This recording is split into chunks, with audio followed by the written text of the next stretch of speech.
Hi friends, കഴിഞ്ഞ ദിവസം പാലിൽ നിന്നും വെണ്ണ തയ്യാറാക്കുന്ന വീഡിയോ ഞാൻ അപ്ലോഡ് ചെയ്തിരുന്നു. ഇന്ന് ആ വെണ്ണ കൊണ്ട് എങ്ങനെ വളരെ എളുപ്പത്തിൽ നെയ്യ് തയ്യാറാക്കാമെന്ന് നോക്കാം.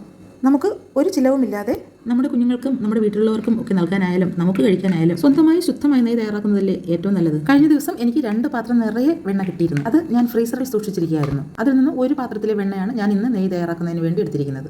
അതിലേക്കായി ഫ്രീസറിൽ നിന്ന് പുറത്തെടുത്ത വെണ്ണ കുറച്ച് നേരം പുറത്ത് വെച്ച് തണുപ്പ് മാറ്റണം. എന്നിട്ട് ഒരു പാൻ അടുപ്പത്ത് വെച്ച ശേഷം ഈ വെണ്ണ അതിലേക്ക് ഇട്ട് കൊടുത്ത് ചെറുതീയിൽ ഉരുക്കിയെടുക്കണം.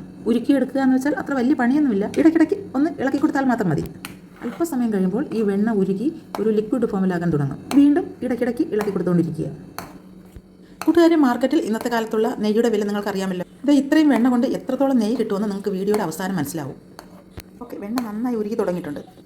അത് കംപ്ലീറ്റ് ഉരുകി കഴിയുമ്പോൾ അത് തിളയ്ക്കാൻ ആരംഭിക്കും. അങ്ങനെ അതിൽ വാട്ടർ കണ്ടന്റ് എല്ലാം നീരാവിയായി പോയി കഴിയുമ്പോൾ നെയ്യ് തെളിഞ്ഞു വരാൻ തുടങ്ങും. അപ്പോഴും ഇടയ്ക്കിടയ്ക്ക് ഇളക്കി കൊടുക്കാൻ മറക്കരുത്. ഇതേ കണ്ടോ, നെയ്യ് തെളിഞ്ഞു തുടങ്ങിയിട്ടുണ്ട്. ഇതിൽ കാണുന്ന ആ വെളുത്ത നിറത്തിലുള്ള ഭാഗം അത് നന്നായി വെന്ത് മൂത്ത് വരണം. അപ്പോഴേക്കും ഒരു ബ്രൗണിഷ് കളറായി മാറും. ഇപ്പോൾ നെയ്യ് ഏകദേശം പാകമാകാൻ തുടങ്ങിയിട്ടുണ്ട്. ഈ സമയത്ത് ചിലർ മഞ്ഞൾപ്പൊടി, കറിവേപ്പില തുടങ്ങിയവ ചേർക്കാറുണ്ട്. നെയ്ക്ക് നല്ല മണവും നല്ല കളറുമൊക്കെ കിട്ടുന്നതിന് വേണ്ടിയാണ് അങ്ങനെ ചെയ്യുന്നത്. ഞാനിതിലൊന്നും ചേർത്തിട്ടില്ല. നിങ്ങൾക്ക് വേണമെങ്കിൽ അങ്ങനെ ചേർക്കാവുന്നതാണ്. ഈ വെളുത്ത ഖരപദാർത്ഥം അടിയിലടിഞ്ഞ് കരിഞ്ഞു പോകാൻ ഇടവരരുത്. ഇടയ്ക്കിടയ്ക്ക് നന്നായി ഇളക്കി കൊടുക്കണം. തുടക്കത്തിൽ അല്പം ഹൈ ഫ്ലെയിം വയ്ക്കാമെങ്കിലും ഇനി മുതൽ മീഡിയത്തിനും താഴെ വേണം ഫ്ലെയിം വയ്ക്കേണ്ടത്.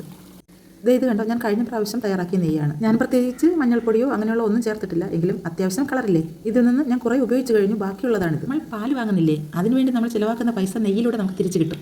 പിന്നെ ഞാൻ മുൻപുള്ള വീഡിയോയിൽ പറഞ്ഞതുപോലെ പാക്കറ്റ് പാലിൽ നിന്നും വളരെ അളവ് കുറച്ച് നെയ്യേ കിട്ടുകയുള്ളൂ. കാരണം ആ പാലിൽ നെയ്യൊക്കെ നീക്കം ചെയ്തിട്ടാണ് നമുക്ക് കിട്ടുന്നത്. എങ്കിലും എന്നും നമ്മൾ വാങ്ങുന്ന പാലിൻ്റെ പാൽപ്പാട് നമ്മൾ കളക്ട് ചെയ്ത് വെച്ചിരുന്നാൽ നമ്മുടെ വീട്ടാവശ്യത്തിനുള്ള നെയ്യ് നമുക്ക് അതിൽ നിന്ന് കിട്ടും. മാത്രമല്ല, കുഞ്ഞുങ്ങൾക്കൊക്കെ ബ്രെഡിൽ ചേർത്ത് കൊടുക്കാനായാലും അതുപോലെ വെണ്ണ ചേർത്ത്, അതായത് ബട്ടർ ചേർത്തുണ്ടാക്കുന്ന എല്ലാ പലഹാരങ്ങൾക്കും ഈ വെണ്ണ ഉപയോഗിക്കാൻ കഴിയും. അതിനുവേണ്ടി വെണ്ണ പാനിൽ അടുപ്പത്ത് വെച്ച് ഇതുപോലെ നന്നായി തിളപ്പിച്ച് അതിൻ്റെ വെള്ളം നന്നായി വറ്റിച്ച് കളഞ്ഞ ശേഷം ഫ്രീസറിൽ സൂക്ഷിക്കാവുന്നതാണ്. നെയ്യ് തയ്യാറാക്കുന്നത് പോലെ അത്ര മൂത്ത് പോകാൻ ഇടവരരുത്.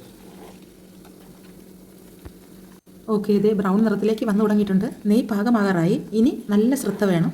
അധികം മൂത്ത് പോകാൻ ഇടവരരുത്. ഫ്ലെയിം നല്ല കുറച്ച് വെക്കണം. ഓക്കെ, നെയ്യ് പാകമായി കഴിഞ്ഞു. ഇനി അല്പം പത കൂടി വരും. വളരെ പെട്ടെന്ന് തന്നെ ആ പത അടങ്ങുകയും ചെയ്യും. ആ പത ഒന്ന് താഴ്ന്നു തുടങ്ങുമ്പോൾ തന്നെ സ്റ്റൗ ഓഫ് ചെയ്യേണ്ടതുണ്ട്. ഈ പരുവത്തിൽ നമുക്ക് സ്റ്റൗ ഓഫ് ചെയ്യണം. കഴിയുമെങ്കിൽ മറ്റൊരു പാത്രത്തിലേക്ക് മാറ്റുന്നത് ഏറെ നല്ലതാണ്. എങ്കിൽ ആ ചൂട് പാത്രത്തിൽ ഇരുന്ന് ഇനിയും നെയ്യ് ചൂടായിക്കൊണ്ടിരിക്കും. കണ്ടോ, ഏകദേശം നല്ല എമൗണ്ട് നെയ്യ് കിട്ടിയിട്ടുണ്ട്. ഇത് നന്നായി തണുത്ത ശേഷം ചില്ല് കുപ്പികളിലാക്കി സൂക്ഷിക്കാവുന്നതാണ്. അപ്പോൾ കൂട്ടുകാരെ, നിങ്ങളെല്ലാവരും ഇത് തയ്യാറാക്കി നോക്കിയിട്ട് അഭിപ്രായം കമൻറ്റായി അറിയിക്കണം കേട്ടോ. അതോടൊപ്പം എൻ്റെ ഈ വീഡിയോയ്ക്ക് ഒരു ലൈക്ക് തരണം, ചാനൽ ഫോളോ ചെയ്യണം, സബ്സ്ക്രൈബ് ചെയ്യണം. അപ്പോൾ പ്രയോജനപ്രദമായ മറ്റൊരു വീഡിയോയുമായി വീണ്ടും കാണാം.